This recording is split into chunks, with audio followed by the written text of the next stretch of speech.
بسم اللہ الرحمن الرحیم۔ السلام علیکم ورحمۃ اللہ وبرکاتہ۔ حضرت سیدنا حامد اسود علیہ رحمۃ اللہ الصمد، حضرت سیدنا ابراہیم خواص علیہ رحمۃ اللہ رضا کے عقیدت مندوں میں سے تھے۔ آپ رحمۃ اللہ تعالی علیہ فرماتے ہیں کہ حضرت سیدنا ابراہیم خواص رحمۃ اللہ جب کبھی سفر پر روانہ ہوتے تو کسی کو بھی اطلاع نہ دیتے اور نہ ہی کسی کو اپنے ساتھ سفر پر چلنے کے لیے کہتے۔ جب کبھی سفر کا ارادہ ہوتا تو ایک برتن اپنے ساتھ لے جاتے جو وضو اور پانی کے لیے استعمال فرماتے۔ ایک مرتبہ اسی طرح آپ رحمۃ اللہ علیہ نے اپنا برتن اٹھایا اور ایک سمت چل دیے۔ میں بھی آپ رحمۃ اللہ علیہ کے پیچھے ہو لیا۔ ہمارا سفر جاری رہا۔ آپ رحمۃ اللہ علیہ نے دوران سفر مجھ سے کوئی بات نہ کی، یہاں تک کہ ہم کوفہ پہنچ گئے۔ وہاں ہم نے ایک دن اور ایک رات اور قیام کیا۔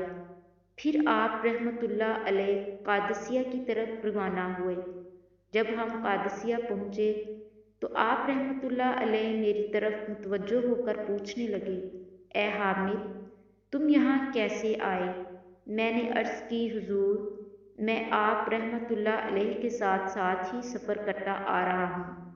میں سارے سفر میں آپ کے ساتھ رہا ہوں۔ آپ رحمۃ اللہ علیہ نے فرمایا، میرا ارادہ تو حج کرنے کا ہے، اگر اللہ تعالیٰ نے چاہا تو اب میں مکہ مکرمہ کی طرف جاؤں گا۔ تو میں نے عرض کی، حضور، انشاءاللہ اللہ تعالیٰ نے اگر چاہا تو میں بھی آپ کے ساتھ مکہ شریف چلوں گا۔ چنانچہ ہم سوئے حرم روانہ ہوئے اور مسلسل دن رات سفر کیا۔ ہمارا سفر اسی طرح جاری و ساری تھا۔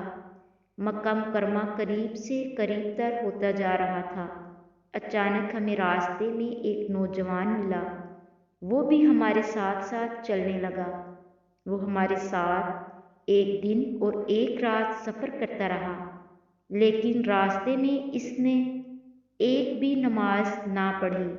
یہ دیکھ کر حضرت سیدنا ابراہیم رحمۃ اللہ علیہ نے ان سے کہا، اے نوجوان، تو کل سے ہمارے ساتھ ہے، لیکن تو نے ایک بھی نماز نہ پڑھی، حالانکہ نماز حج سے بھی زیادہ اہمیت کی حامل ہے۔ اس نوجوان نے جواب دیا، اے شیخ، مجھ پر نماز فرض نہیں۔ آپ رحمۃ اللہ علیہ نے پوچھا، کیا تو مسلمان نہیں؟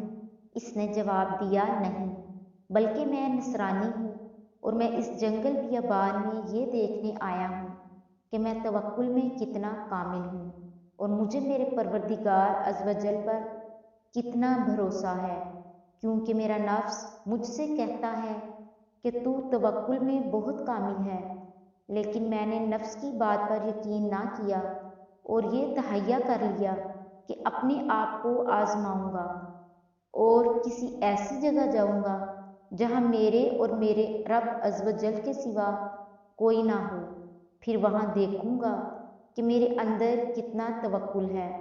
چنانچہ میں اس جنگل بیابان میں آ گیا ہوں اور اپنے آپ کو آزما رہا ہوں۔ اس نوجوان کی یہ بات سن کر حضرت سیدنا ابراہیم خواص رحمۃ اللہ علیہ وہاں سے اٹھے اور چلتے ہوئے مجھ سے فرمایا، اسے اس کے حال پر چھوڑ دو۔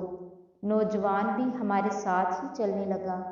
حرم شریف سے قریب وادی مر میں پہنچ کر آپ رحمۃ اللہ علیہ نے اپنے پرانے کپڑے اتار کر دھوئے، پھر وضو کرنے کے بعد اس نوجوان سے پوچھا، تمہارا نام کیا ہے؟ اس نے جواب دیا، عبد المسیح۔ آپ رحمۃ اللہ علیہ نے فرمایا، اے عبد المسیح، اب حرم شریف کی حج شروع ہونے والی ہے اور کفار کا داخلہ حرم شریف میں حرام ہے، لہٰذا تم اب یہیں رکو اور ہرگز ہرگز حرم شریف میں داخل نہ ہونا۔ اگر تم داخل ہوئے تو ہم حکام سے تمہاری شکایت کر دیں گے۔ اتنا کہنے کے بعد ہم نے اس نوجوان کو وہیں چھوڑا اور ہم مکہ مکرمہ کی نوربار مشکبار فضاؤں میں داخل ہو گئے۔ پھر ہم میدان عرفات کی جانب روانہ ہوئے۔ وہاں حاجیوں کا ہجوم تھا۔ اچانک ہم نے اسی نوجوان کو میدان عرفات میں دیکھا۔ اس نے حاجیوں کی طرح احرام باندھا ہوا تھا اور بے تابانہ نظروں سے کسی کو تلاش کر رہا۔ فوراً ہمارے پاس چلا آیا اور حضرت سیدنا ابراہیم خواص رحمۃ اللہ علیہ کی پیشانی کو بوسہ دینے لگا۔ یہ صورتحال دیکھ کر حضرت سیدنا ابراہیم خواص رحمۃ اللہ علیہ نے ارشاد فرمایا، اے عبد المسیح، تم یہاں کیسے آ گئے؟ اس نوجوان نے عرض کی، حضور، اب میرا نام عبد المسیح نہیں بلکہ عبداللہ ہے، یعنی اب وہ عیسائی مسلمان ہو چکا تھا۔ آپ رحمۃ اللہ علیہ نے فرمایا، اپنا پورا واقعہ بیان کرو کہ تم کس طرح مسلمان ہوئے، تمہاری زندگی میں یہ انقلاب کیسے آیا؟ اس نوجوان نے عرض کی، حضور، جب آپ رحمۃ اللہ علیہ مجھے چھوڑ کر آ گئے تھے تو میں وہیں موجود رہا اور میرے دل میں یہ خواہش مچلنے لگی کہ آخر میں بھی تو دیکھوں کہ وہ مکہ مکرمہ کیسی جگہ ہے جس کی طرف مسلمان سفر و ہجر کی صعوبتیں برداشت کر کے ہر سال حج کے لیے آتے ہیں۔ آخر اس میں ایسی کیا عجیب بات ہے؟ اسی خواہش کی بنا پر میں نے بھیس بدلا اور مسلمانوں جیسی حالت بنا لی۔ میری خوش قسمتی کہ وہاں ایک قافلہ پہنچا جو حرمین شریفین آ رہا تھا۔ میں نے اپنے آپ کو مسلمان ظاہر کیا اور اس قافلے میں شامل ہو گیا۔ جوں جوں ہمارا قافلہ مکہ مکرمہ سے قریب ہوتا جا رہا تھا، میرے دل کی دنیا بدلتی جا رہی تھی۔ عجیب و غریب کیفیت کا عالم تھا۔ پھر جوں ہی میری نظر خانہ کعبہ پر پڑی تو میرے دل سے تمام ادیان باطلہ کی محبت نکل گئی اور دین اسلام کی محبت میرے دل میں گھر کر گئی۔ میں نے فوراً عیسائیت سے توبہ کر کے محمد رسول اللہ صلی اللہ علیہ وسلم کی غلامی اختیار کر لی اور مسلمان ہو گیا۔ اس وقت میرا دل بہت خوشی محسوس کر رہا تھا۔